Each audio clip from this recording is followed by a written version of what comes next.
Are you aware of like legalities? And because I'm sure there's people outraged, right? Yeah.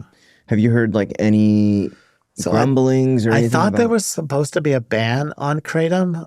September. Somebody told me September September 1st? 1st of this year there was a supposed to be a ban on Kratom inside of the state of Texas, right? Yeah, And I still see it. yeah.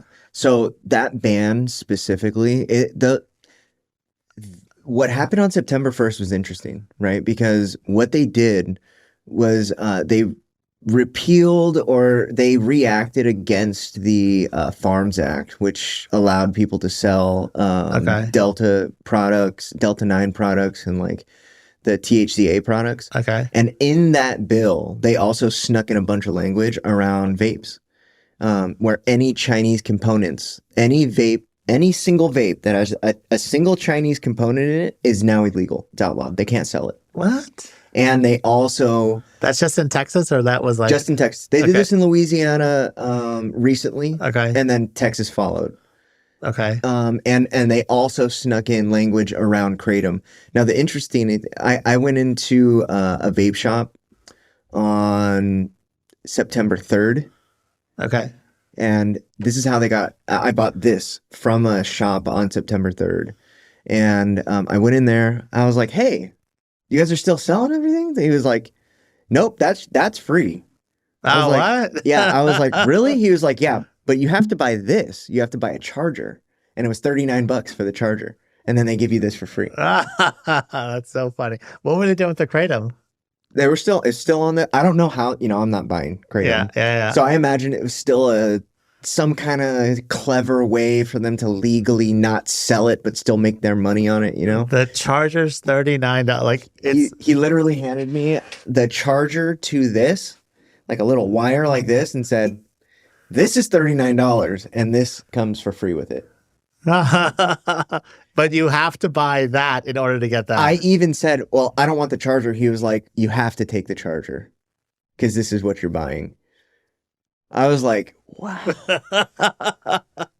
So there's always a way around it, right? There's always some loophole, right? Like leave it to it's just it's a money making machine, right? Yes. Like 3 years ago, there was barely any smoke shops in any part of town.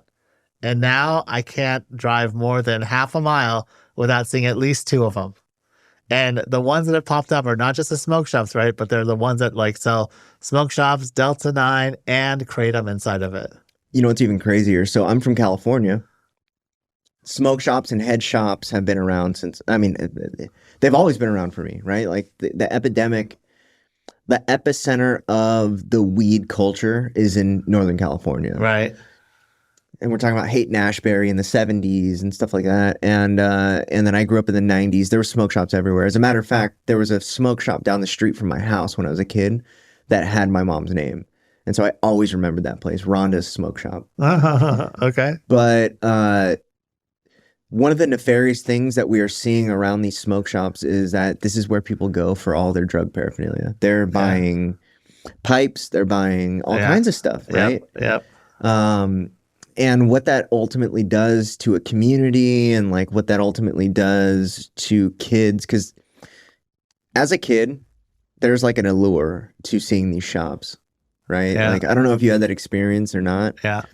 but it was, so there was this one in Ocean Beach, California. It was called The Black, right? And that was like a legendary place. People go to San Diego and they'll like bring stickers back from The Black. And it's like this really cool shop. And there's like glass pieces in there. But there was like a major allure and attraction to it because it's like a forbidden fruit, right? And so now you've got things in there that are extremely harmful to people, right? But extremely harmful to kids.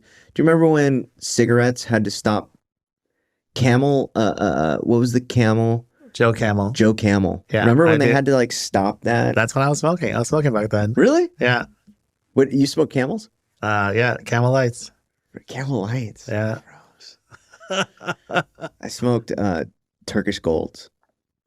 They're How Camels how are you judging me? because they were so much tastier. Okay. Like It's like whatever your first love is, right? Is like what you just stick with. true. That's why they want to get you so early. Right. Yeah. So that's what I'm getting at is that it's so scary to know that like we have a generation of kids who are making these decisions and like Yeah. these commitments to sobriety and chastity and like all this stuff.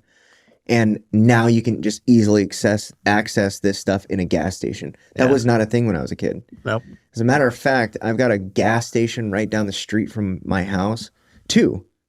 And when you walk in, the first thing, there's a glass case with Delta 9 and like THCA, Right. Kratom, all kinds of pipes, not just weed pipes, but like all kinds of pipes. It's like these kids walk in, it's directly across the street from middle school, Yeah. right? So it's just Who are you massive Who are you exposure. marketing to? Yeah. Yeah. Who are you marketing to? It's crazy.